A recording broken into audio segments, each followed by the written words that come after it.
Tayari. Okay. We have had a meeting of Azimio summit, attended with all members, and we have reviewed the issues that are affecting the country at the moment, particularly the issue of the budget.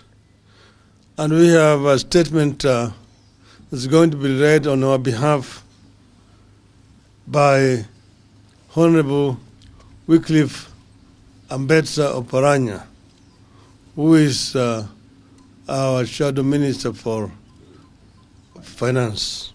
Thank you. Asante, Baba. Ladies and gentlemen, welcome to today's press conference of the Azimio Summit. We have had a meeting of Azimio Summit and the technical team regarding the inaugural budget estimates, including its so-called amendments that Kenya Kwanza moves for second reading in the National Assembly tomorrow. After going through the document, our position remains that the budget proposal remains flawed beyond redemption. As we said earlier, no amount of amendments can redeem this bill. There are things that are deeply passionate and unrelenting about. We believe Kenyans have been hurt for a prolonged period of time. The budget proposal prolongs and worsens the suffering of the people. As a party, we believe Kenyans will thrive when we cut, not when we increase taxes. We believe the country will thrive when we moderate our expenditure. This bill remains expenditures and proposes to spend what we don't have. We believe the country will do better when we devolve more in line with the Constitution. This bill proposes to devolve less and instead ask for more money for the national government for otherwise devolved functions. We believe our country will function better when we strengthen the middle class. This budget will kill the middle class, and when we kill middle class, we hurt millions of our people. We believe in extending and expanding social security protection to our people. This bill diminishes social protection. We believe in creating an enabling environment for manufacturing so that more investors can set up in our country and provide jobs for our people. The bill offers little, if any, in terms of encouraging manufacturing. We believe in empowering the private sector and enabling it to be the driver of growth in our country. The bill frustrates the private sector with taxes. We are passionate about extending a helping hand to women, and particularly to single mothers and the youth. This bill takes away from our women and our youth. We are passionate about access to quality education and ensuring no single child is left behind. This bill will diminish those opportunities. In the nutshell, we believe that this country needs and deserves a people's budget. We repeat, We believe in a people's budget. We believe in the rights-based budget. The budget is coming. Kenyans will have the people's budget. We believe in a country that lives within its means so that we are not held hostages by countries that lend us money. Borrowing to spend is not a wise idea. What we have here is not a people's budget. What we have here is a leader's budget. Finally, we believe in a budget that is sold to Kenyans as one indivisible country and people. Because Kenya Kwanza realizes the entire bid is punitive. It is dividing, stigmatizing, and threatening our people. It is trying to isolate central Kenya so that the region does not engage fully in debating this bill. They are dividing our youth into mungiki, drunkards, and drug addicts so as to stop them from participating in any opposition to this budget. Our members of parliament are mobilized, whipped, and aligned. They will reject this anti-people bill. We now appeal to you, the Kenya Kwanza MPs. We know that in your hearts of hearts, you know the budget is wrong. We urge you to join your Azimio counterparts and stand with the people. We ask Mama Mboga, watu wa mjengo, watu wa mkokoteni, watu wa bodaboda, the teachers, the nurses, the doctors, the hawkers, among others, to ask themselves, does this budget serve your welfare? Will this budget leave you better than you are? You are currently, or that you were as Kenya Kwanza was campaigning in 2022. If the answer is no, tell your MP to vote against this bill. Otherwise, we appeal to Kenyans to be on standby and the lookout. In the event they run this through your throats, don't give up, don't surrender. Join us in the next course of action that we will communicate soon. We shall emerge stronger. We shall overcome. Thank you. Any question? None. Asante. Kwa Kiswahili tu, Mheshimiwa Oparanya, tayari umesema kwamba you've said that another budget will be read soon, and we want to know under what circumstance or what structure is Azimio or is another budget may be read. You wanted me to say in Kiswahili? Yes. Vile unajua sisi kama Azimio tulikuwa na our own manifesto. Tulikuwa na manifesto yetu. Na katika hiyo manifesto tulikuwa tutafanyia wananchi mambo fulani. Kwa hivyo ile bajeti ambayo sisi tunafikiria ambayo itasaidia wananchi wa Kenya na ile bajeti ambayo inalingana na ile manifesto ambayo tulikuwa tunaambia wananchi tutawafanyia hayo mambo tukiwa kwenye serikali ya Azimio. Jina langu ni Mike Kaguongo kutoka TV47. Swali langu ni je, hii bill kuna kitu kimoja au viwili vizuri ambavyo mmeviona kama Azimio, ama mnataka wabunge waitupilie yote kwa ujumla?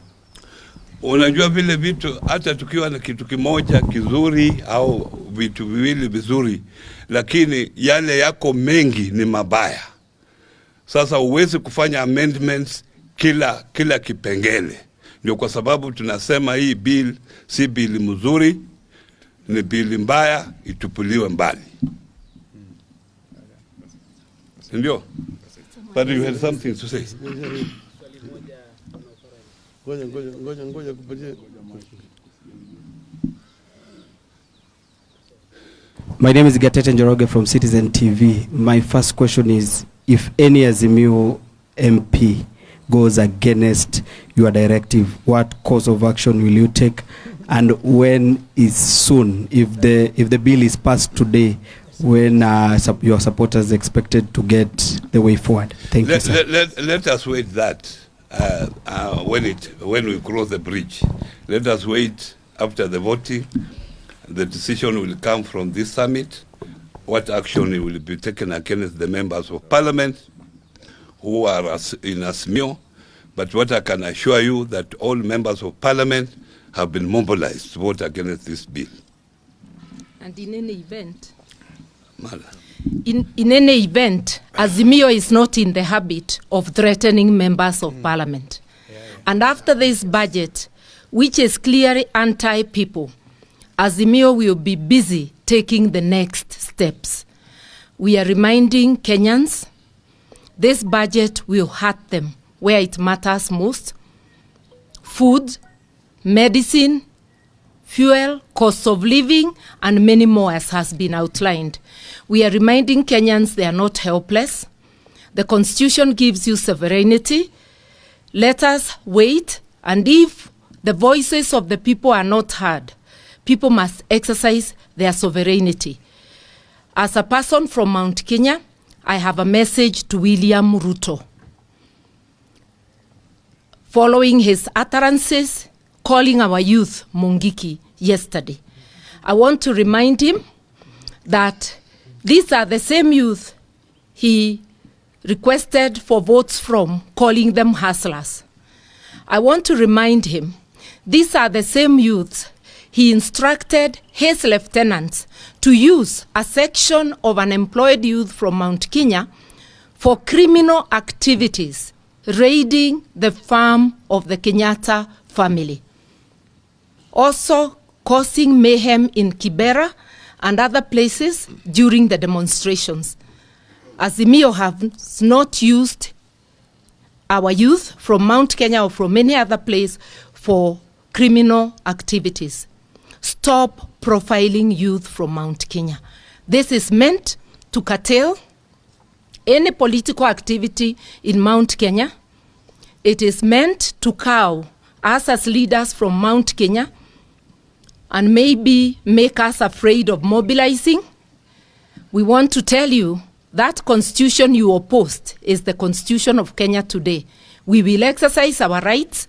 We will go to Mount Kenya to discuss the budget like we will go to all other places in Kenya. You will not curtail our rights.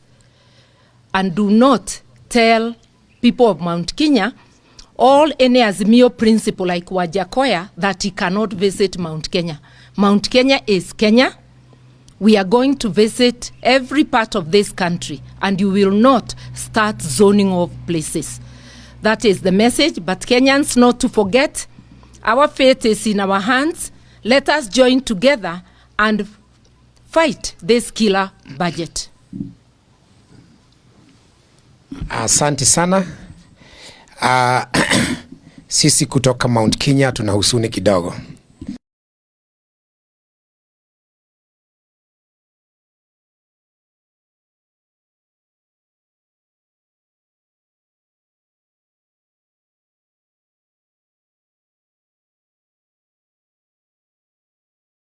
Tumesikia kwamba kuna idhini ambayo imetokea kwamba Waluhya wengine wasikanyange katika eneo ya Wakikuyu.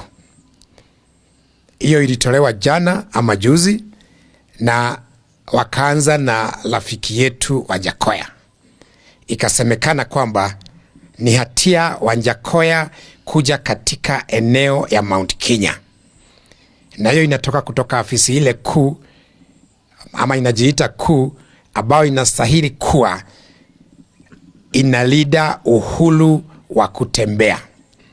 Mimi ningependa kusema ya kwamba Waluhya ni ndugu zetu kama Wakikuyu, Wakalejini ndugu zetu, Wamasai, Wajaluo na kila kabila katika Kenya hii wana sehemu katika eneo ya Mount Kenya, kwa sababu sisi hufanya biashara na wao, sisi huona na wao, na sisi tunajiona kama Wakenya.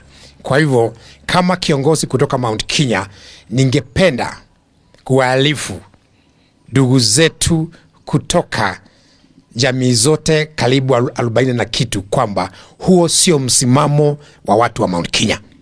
Tunamwalika nyote, Wajakoya akuje, Atwoli akuje, Oparanya akuje, Mudavadi akuje, na wale kutoka jamii zingine wakuje.